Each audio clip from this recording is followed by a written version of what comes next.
नमस्कार. श्री स्वामी समर्थ. हे शब्द आज हरवत चाललेले तरी तुम्ही तरी त्यांना ओळखता का? चला तर बघूया कोणते आहेत ते शब्द. शिदोरी. प्रवासांसाठी किंवा शेतात नेण्यासाठी बांधलेलं घरचं जेवण म्हणजे शिदोरी.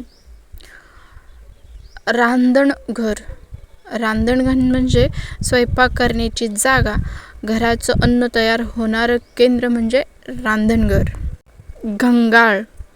मोठं धातूचं पाणी साठवण्याचं भांडं जे शुद्ध पाणी राखण्यासाठी वापरलं जायचं ते म्हणजे घंगाळ.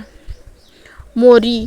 पाणी निचरा होण्याची जागा, स्वच्छतेचा आवश्यक भाग म्हणजे मोरी. गुळवणी. गूळ वापरून बनवलेली नैसर्गिक गोड पेय किंवा पदार्थ म्हणजे गुळवणी. आंबील. धान्य आंबवून बनवलेलं पातळ पेय, पचनासाठी हलकं आणि थंडवा देणारा. हा उन्हाळ्यात फार केला जातो. पाभर. नांगरासोबत वापरलं जाणारं पेरणी पारंपरिक साधन म्हणजे पांबर. खळ.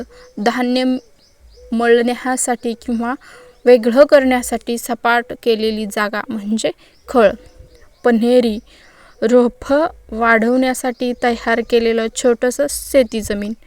उकिरंडा.